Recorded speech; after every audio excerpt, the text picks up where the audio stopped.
बढ़ने के साथ साथ जिले का राजनीतिक तापमान भी बढ़ने लगा है। नामांकन के बाद प्रत्याशियों ने मतदाताओं के दरवाजों पर दस्तक देनी शुरू कर दी है।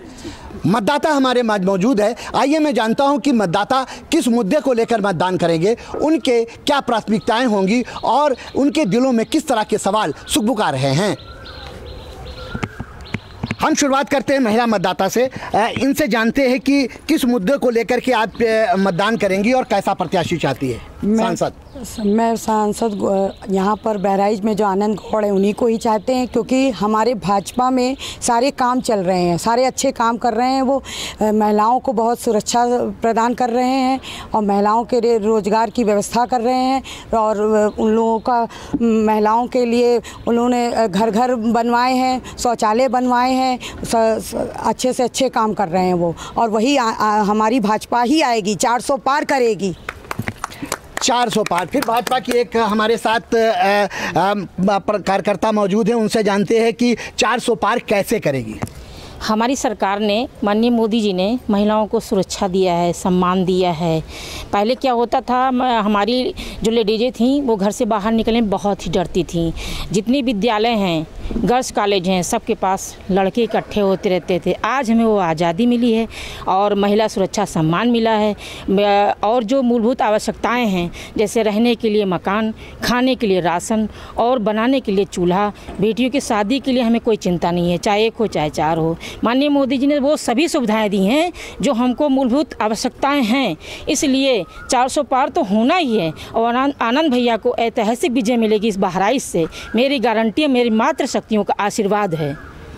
मातृ शक्तियों का आशीर्वाद है, भाजपा 400 पार करेगी। अब इनसे जानते हैं कि महंगाई और बेरोजगारी को लेकर के क्या इनका सोचना है और किस लिए मतदान करेंगी भाजपा प्रत्याशी। हम तो इसलिए करेंगे क्योंकि उन्होंने महिलाओं को एक अपना अलग स्थान दिया है। जैसे कि आप जान सकते हैं कि मुस्लिम महिलाओं को 3 तलाक से आज़ाद कराया है। वो 3 तलाक के बाद बहुत परेशान रहती थी, उनका कोई वो नहीं होता, कहीं ठिकाना नहीं था। आज उन्हें भत्ता मिल रहा है, वो अपना उनसे मुसलमान अपने पतियों से अपना हक मांग सकती हैं। तो एक तो ये नारी का सम्मान उन्होंने दिया मुस्लिम महिलाओं को। हम सारी महिलाओं को एक जीने का अधिकार दिया कि हम खुद, हर महिला को उन्होंने लखपति बहन बना दिया। घर में एक, जिसके घर में लाख रुपए होते थे वही लखपति कहलाता था, आज हर महिला लखपति है। नहीं, कांग्रेस ने भी अपने घोषणा पत्र में कहा है कि हर महिला को जो गरीब है, गरीबी की रेखा से नीचे, उसे 1 लाख रुपया साल में दिया जाएगा और बेरोजगारी का भत्ता दिया जाएगा नौजवानों को। कहा है, मोदी जी ने करके दिखाया है। फर्क ये है, करनी और कथनी में बहुत अंतर होता है। करनी और कथनी में बहुत अंतर होता है। मोदी जी ने करके दिखा दिया। आज हर घर पक्का बनाया। आज ये कोई नहीं कह सकता है कि झोपड़ी में हम नहीं, वो झोपड़ी वाला है।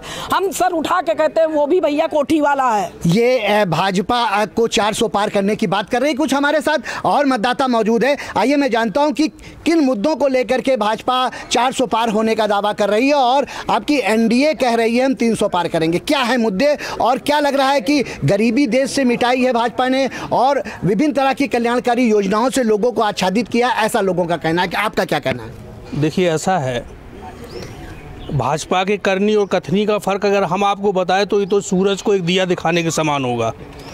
अभी बहन हमारी बोल रही थी, बहन उनका बहुत सम्मान करता हूँ, उन्होंने कहा कि महिलाओं को बड़ा सम्मान किया। थोड़ा सा मैं आपसे हाथ जोड़ के अनुरोध करूँगा कि अपने माननीय प्रधानमंत्री जी से थोड़ा सा कह देते, मणिपुर पे बोल देते,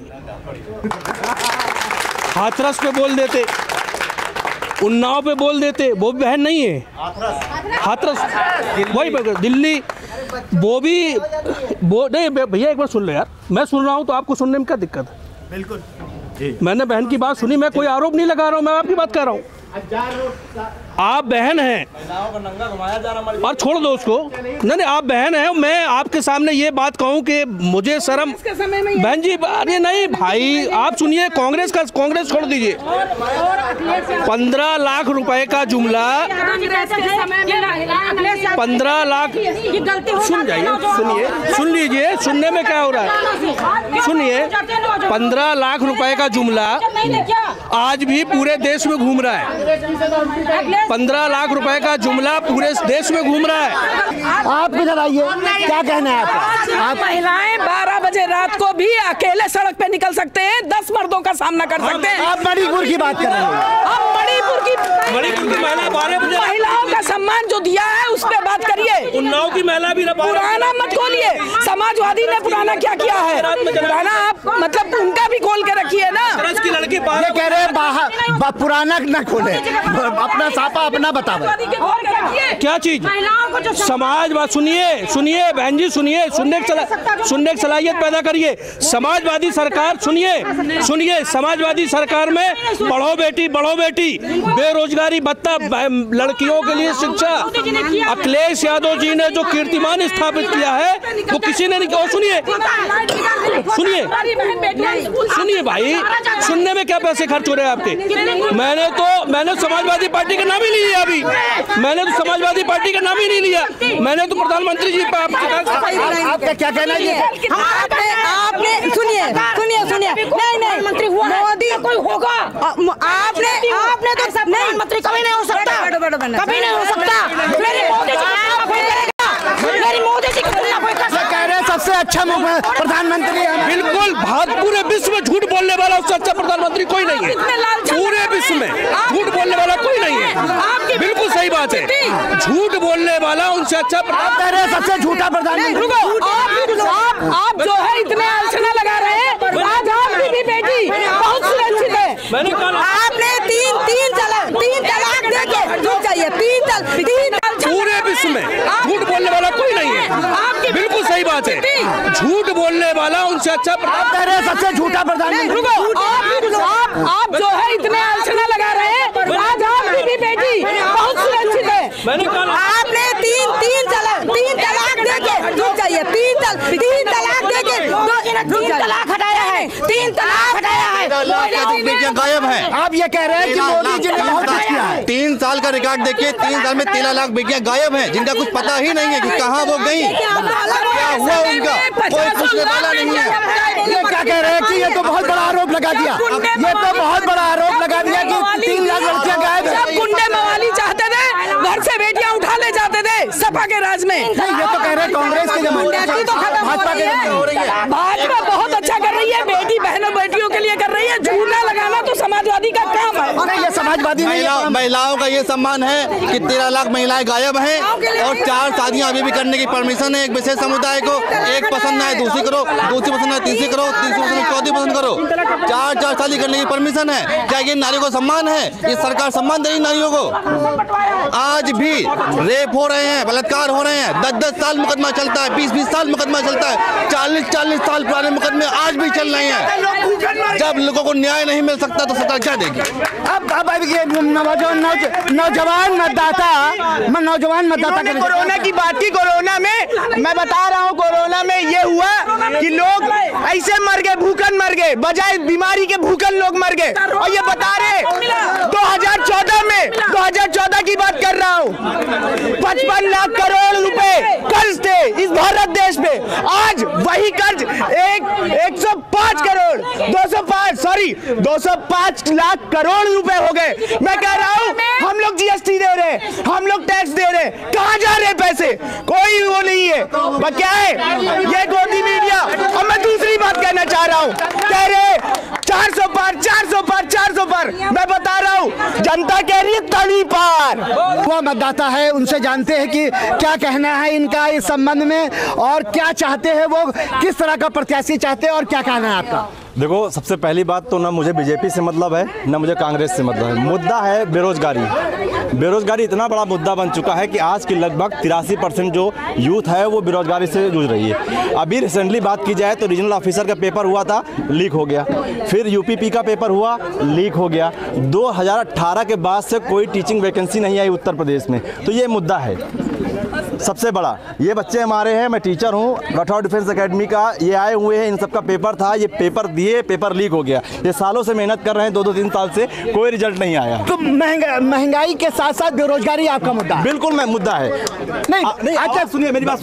मेरा मुद्दा कांग्रेस और बीजेपी नहीं है, मेरा मुद्दा है बेरोजगारी, जो चरम पे है। मेरा मुद्दा है महंगाई, जो कि चरम पे है। जो सिलेंडर 300 रुपए का था आज वो 1100 रुपए का है। ठीक है, आज जो मुद्दों पे कोई काम नहीं हो रहा है। ये क्या कह रहे हैं? ये इनका कहना है बेरोजगारी और महंगाई ये महत्वपूर्ण मुद्दा है। क्या कहना है? बेरोजगारी कितनी है? बेरोजगारी का कांग्रेस के समय में नहीं थी क्या? सबको नौकरी, ये सब लोग नौकरी पे थे क्या? बिल्कुल थी, मैं कह रहा हूँ थी। ये लोग आईएएस थे, पीसीएस थे, इनकी नौकरी चली गई। मोदी जी परसेंटेज तो बताइए। व्हाट्सएप यूनिवर्सिटी बाहर निकलिए। रसीद व्हाट्सएप तो नहीं बनी है। ये तो यार कब की दिखाइए जरा सा। देखिए नहीं, आप कह रहे हैं, नौजवानों का कहना है कि महंगाई के साथ साथ बेरोजगारी अहम मुद्दा है और भाजपा सरकार में, इस सरकार में बेरोजगारी बढ़ी है और पेपर लीक हुए। क्या कहना है आपका? 4 तारीख को एक नया पैगाम लिखा जाएगा। हाँ, लिखा जाएगा। 10 सालों में जो काम हुआ वो काम लिखा जाएगा। नाम वालों का ही नाम लिखा जाएगा। नाम वालों का ही नाम लिखा जाएगा। जिन्होंने दिया दान उनका दान लिखा जाएगा और जो हराम है वो हराम लिखा जाएगा। और 4 जून को भारत के झंडे पे जय श्री राम लिखा जाएगा। जय श्री राम लिखा जाएगा। जय श्री राम लिखा जाएगा। अच्छा, ठीक है। क्या कहना है आपका? शुभ नाम? मेरा नाम राजेंद्र गुप्ता है जी। ये क्या कह रहे हैं? इनको कहना है कि सब कुछ बेहतर चल रहा है। अच्छा, बेहतर चल रहा है तो ये बताइए महंगाई। मैं बोल रहा हर एक मुद्दे पे बोल रहा हूँ। ठीक है, मेरा मुद्दा है कि कह रही थी महिलाओं का संरक्षण हो रहा है। हाथरस में इतना सा बड़ा कांड हुआ, कुछ नहीं हुआ। ठीक है ना, अभी मणिपुर पूरा जल रहा है। रिसेंटली कोई प्रधानमंत्री वहां नहीं गए। ठीक है, एक ऐड आता है पापा ने वार रुकवा दी, कहाँ रुक गई वार, बताइए मुझे। दूसरा मुद्दा ये है कि जो लड़के आर्मी की तैयारी करने वाले बच्चे हैं, 16 साल की नौकरी करते थे, जिंदगी भर पेंशन पाते थे, 4 साल की नौकरी कर दी, 21 साल में बच्चा रिटायर हो रहा है और वो कह रहे हैं मैं तीसरा मौका दिया। कैसे, क्यों कर दिया? किसानों की आय की दोगुनी की बात की गई थी, कहाँ दोगुनी होगी? 15 लाख देने की बात की गई थी, कहाँ हो गया? ठीक है, 100 स्मार्ट सिटी की बात की गई थी, एक स्मार्ट सिटी मुझे बताइए। विदेशों में सम्मान बढ़ा है देश का मोदी जी के नेतृत्व में। अच्छा, रुक जा रहे हैं, मैं टीचर में बता रहा हूँ। इससे पहले भारत ने G20 में लोग भूखे मरते थे, भूखमरी का शिकार। भैया हमारा भूखमरी का शिकार होता था। आज एक आदमी मुझे उठा के दिखा दीजिए जो भूखा मर रहा हो। एक आदमी मुझे, सरकार ने उन महिलाओं की सुनी, उन महिलाओं को देखा जो आंखों की बीमारियों से मर जाती थी, उनको चूल्हा दिलाया। आपका शुभ नाम? मौलाना सिराज मदनी। किन मुद्दों को लेकर के आप मतदान करेंगे और क्या है आपका चुनावी मुद्दा? देखिए, इस मरतबा जो चुनाव होगा और जो वोटिंग हो रही है, इस मरतबा देश की तरक्की के लिए और जो देश के ऊपर कर्जा लादा गया है उसकी समाप्ति के लिए इंडिया गठबंधन को वोट किया जाएगा। और भाजपा ने और हमारे मोदी जी ने इतना काम कर दिया है 10 सालों के अंदर कि अब हम चाहते हैं कि अब वो जनता भी यही चाहती है कि अब वो आराम करें। अब उनसे ज़्यादा काम लोग लेना नहीं चाहते हैं, क्योंकि हम लोग नौजवान तबका हैं। हम लोग चाहे कि बागडोर अब हम लोग के हाथों में होनी चाहिए और देश की कमान अब हम लोग संभालें। अब वो काफ़ी बूढ़े भी हो चुके हैं, उनको आराम की ज़रूरत है। नहीं, देश का काफ़ी नाम किया है उन्होंने विश्व में और विश्व गुरु कहे जा रहे हैं। ऐसे में आप उनको हटाने की, रोकने की कैसे बात कर रहे हैं? देखिए, उन्होंने, देखिए जी, आप ड्राइवरी किसको देंगे? गाड़ी चलाने के लिए आप किसको देंगे? 10 साल उन्होंने गाड़ी चला ली और जिस तरीके से उन्होंने गाड़ी चलाई देश की जनता जान रही है। अब उनसे ये चीज़ संभली नहीं जा रही है, इसलिए अब देश की कमान किसी युवा हाथ में आनी चाहिए ताकि ये देश तरक्की की राह पर गामजन हो। आप मोदी को ब्रेक करने की बात कर रहे हैं, आपका क्या कहना है? देखिए, कुछ लोग शुरू से उनके पीछे लगे हुए हैं, उनको ब्रेक करना चाहते हैं और वो इतने में ही फंसे हैं कि मोदी ने अगर कहा है 400 पार तो 400 न जाए, वो 300 तक ही रह जाएं। वो इसी में परेशान हैं कि 400 न जाएं। वो उनको हराना नहीं चाहते, उनको 400 से कम करना चाहते हैं और देश की जनता ने मान लिया है और ठान लिया है। और जहाँ तक बात है मोदी जी के काम करने की, आज वास्तव में देश ही नहीं पूरे विश्व में आज अगर डंका बज रहा है तो भारत का डंका हर जगह बज रहा है। लोग इस चीज़ को महसूस कर रहे हैं। लोगों के साथ समस्याएं हो सकती हैं, बहुत से मुद्दे हो सकते हैं देश में, लेकिन आज जब राष्ट्र का मुद्दा है, जब कहीं देश जब विश्व गुरु बनने की तरफ है, तो सब चीज़ों को भूल के आज जो नेतृत्व करने की क्षमता, अभी आप इंडिया गठबंधन की बात कर रहे थे, जिसके पास न नीयत है, न नीत है, न नेता है, न नेतृत्व है, तो वो किस बात को लेके आगे चलेंगे? पहले आप अपने में तो वो बात कर लीजिए। रोज़ आप कैंडिडेट बदल रहे हो, रोज़ जब तक जनता मन बनाती है इसको वोट देना है तब तक आपका कैंडिडेट चेंज हो जाता है। तो आप अपने में ही नहीं तय कर पा रहे हो कि कौन जीत सकता है, कौन हार सकता है। और आप चले हो मोदी जी, जिसको देश का ही नहीं पूरे विश्व के लोगों का आज प्यार और आशीर्वाद प्राप्त हो रहा है। तो मुझे नहीं लगता है कि कहीं कोई दो राय या शंका है लोगों के मन में। लोग मन बतला चुके हैं। अब की 13 तारीख को क्या होगा बाकी जनता तय करेगी। आपका कहना है कि विपक्ष के पास नीयत और नियत दोनों नहीं है। देखिए, अभी हमारी जो है बहनों ने जो बात कही, महिलाओं की सुरक्षा की बात, हम इनका सम्मान करते हैं। लेकिन आपको याद होगा कि 10-90 जो नंबर दिया था माननीय अखिलेश यादव ने दिया था। कोई भी लड़का अगर कॉलेज में या कहीं रोड पे महिलाओं के पीछे लगता था तो वो 1 नंबर मिलाती थी 10-90, उसके पीछे पुलिस आ जाती थी पीछे और उनको गिरफ्तार करने का काम करती थी। ये माननीय अखिलेश यादव ने किया था। उनके समाजवादी के नेता जाते थे, उन लड़कों को बड़े प्यार से छुड़ा लाते। नहीं,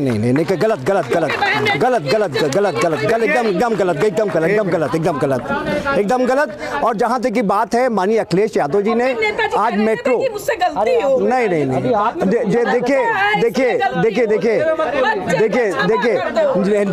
देखिए नेताजी अब स्वर्गीय हो गए हैं। देखिए नेताजी अब स्वर्गीय हो गए हैं। स्वर्गीय होने के बाद आदमी उनका सम्मान करता है, कोई भी हो।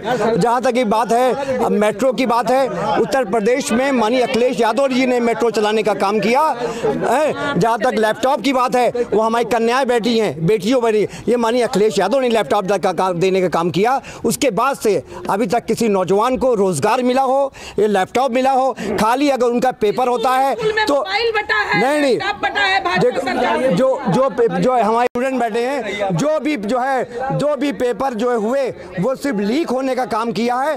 किसी एक नौजवान को, हम नौजवान बैठे, किसी एक नौजवान को रोजगार मिला हो, वो हाथ उठा के कह दे। सारे रोजगार जितने भी पेपर हुए सब पेपर लीक हुए। कोई ऐसा काम नहीं हुआ उत्तर प्रदेश में जो किसी नौजवान को रोजगार मिला हो। जहां तक अभी एक नौजवान, गुंडा राज समाप्त हुआ, बुलडोजर चला। गुंडा राज माननीय अखिलेश यादव ने ही समाप्त कर दिया था।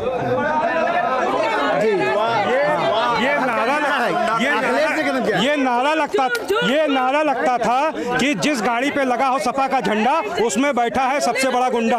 ये नारा लगता था उस समय। इनके लोग थाने चलाते थे, तहसीलों में लोग बैठ के अपने आप उसको मैनेज करते थे। ये गुंडा राज था उस समय। लोगों ने आज वही भय का वातावरण खत्म हुआ, तब लोगों ने 2017 में योगी जी को बैठाया। उसके बाद क्या हुआ, 5 साल लोगों ने देखा ना, तब 2022 में फिर लेके आए। ऐसे लोगों में भय का वातावरण जो खत्म हो रहा है, आज लोगों की औकात नहीं है सड़क पे। आज दंगे नहीं दिखाई दे रहे, आज दुकानें बंद। लोग नारा लगाते थे, खुली दुकान हमारी, बंद दुकान तुम्हारी। कहाँ गए वो नारे, कहाँ गए वो लोग? बोल मुलायम हल्ला बोल, कहाँ बोलते हैं, कहाँ है? सब दिखाई दे रहे हैं। और कहने को जब मुख्तार अंसारी जैसे लोग खत्म होते हैं तब वहाँ पे कम्युनल हो जाती है भाजपा, क्योंकि अखिलेश यादव चले जाते हैं, उनको राम जन्मभूमि भगवान राम लला के दर्शन करना याद नहीं रहता, और कम्युनल हम हो जाते हैं। उसकी कब्र पर जाके रोना याद रहता है, जिसको सब जानते हैं कि कितने गरीबों का शोषण किया, कितने लोगों को लूटा, उसके कब्र पे लेकिन राम लला के दर्शन याद नहीं रहते। आज वो कन्नौज गए हैं, नामांकन किया और कह रहे हैं कि अब हम बहुत जल्द राम लला के दर्शन करने जाएंगे। कृष्ण भगवान तो उनके सपने में आते थे। लोग कह रहे हैं कि हम बहुत बड़ा शिव मंदिर बनवा रहे हैं। हम तो उनसे कह रहे हैं शिव मंदिर तो बन जाएंगे,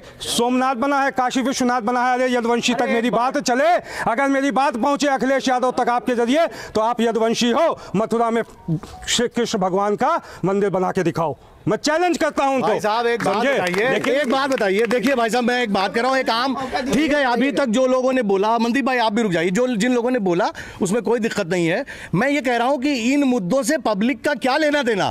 मैं ये कह रहा हूं कि हिंदुस्तान में करोड़ों मंदिर हैं, करोड़ों मस्जिद हैं, क्या उन मंदिरों को सारे गवर्नमेंट ने बनाया है? क्या उन मस्जिदों को गवर्नमेंट ने बनाया है? जिस धर्म का मंदिर होता है, हिंदू भाई खुद मंदिर बना लेता है। सुन लीजिए पूरी बात सुन लीजिए।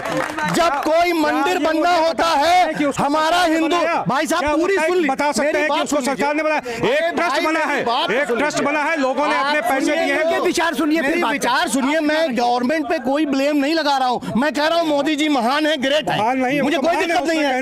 लेकिन भाई मेरी बात तो सुनिए, मैं ये कह रहा हूं कि हमारे हिंदुस्तान में जब 80% हमारे हिंदू भाई रहते हैं, तो जब तक क्या मोदी सरकार नहीं थी, उन मंदिरों को किसने बनाया? संविधान की बात कर रहे हैं। कांग्रेस पार्टी के के तो नेता, उनका बयान है रमेश जी का लोकसभा के अंदर कि जो आज अभी पतौड़ा जी ने भी दिया है उस पर बयान कि जो विदेशों में चल रहा है कि जो विरासत होती है उसमें से जो आए वो सरकार को देना। यहाँ तो बांटने का काम उन्होंने तय कर लिया अपने उसमें, जो उन्होंने न्याय, जिसको वो अपना मैनिफेस्टो को न्याय करके कुछ बता रहे हैं, समझे? तो यही संविधान, इसी संविधान को बचाना, यही आप बोल रहे हो, यही बचा रहे हैं, समझे? नहीं तो राहुल गांधी संविधान बचाएंगे, जो आप बोल रहे हो ना बचाएंगे, बिल्कुल संविधान दिया है। अरे कांग्रेस संविधान जमानत पे घूम रहे हैं, जो खुद जमानत पे घूम रहे हैं, एक तड़ी पार घूम रहा है, पता है सबको, अरे पता है सबको, पता है, मनमोहन सिंह पता है। ये कह रहे जमानत पे मनमोहन सिंह प्रधानमंत्री थे, उनकी बेइज्जती करने का काम राहुल गांधी ने किया था उस अधिनियम को फाड़ के,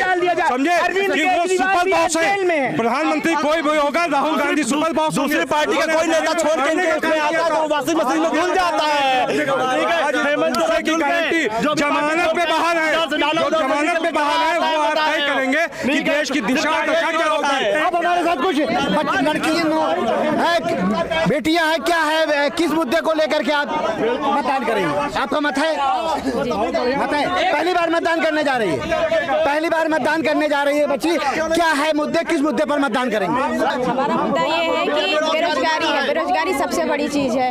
अभी मैं बता दूं, जब से जो है अग्निवीर की भर्ती आई थी तब से कितने लड़कों ने सुसाइड कर लिया, ग्राउंड पे लिख लिख के सुसाइड कर लिया, इस वजह से क्योंकि वो ओवर एज, उन्होंने इतनी कम एज कर रखी है कि उसमें लड़के जो ओवर एज हो जा रहे हैं, इसकी वजह से सुसाइड कर ले रहे हैं। मुद्दे को लेकर के आप मतदान, पहली बार बेरोजगारी, आप मतदाता है? हाँ, पहली बार मतदान कर रही है, क्या मुद्दा, किस मुद्दे में मतदान? बेरोजगारी, बेरोजगारी, बेरोजगारी, बार बार पेपर लीक होता है, पेपर इतने मेहनत से पढ़ के दो, जिसको पैसा, जिसके पास पैसा है, जिसके पास पैसा है वो पैसा दे के आराम से नौकरी कर रहा है, जिसके पास पैसा नहीं है पढ़ के उसका कॉपी नीचे रख जा रहा है, आराम पे पेपर लीक, बार बार पेपर लीक। क्या नाम है आपका? प्रीति वर्मा। हाँ, तो इतने मेहनत से हम लोग लखनऊ जाए, दिल्ली जाए, मुंबई जाने, किराया दे के जाए, फिर आए घर पे पेपर लीक है, क्या करें? पेपर लीक है, कहाँ से लाए इतना पैसा जो बार बार जाए, इतना पढ़ाई कहाँ से करें? बताइए। हमारे यहाँ सांसद जो रह चुके हैं अक्षयवर लाल गौड़ जी, उनके सुपुत्र आनंद गौड़ जी को टिकट मिला है। वो एक बहुत ही अच्छे प्रत्याशी हैं।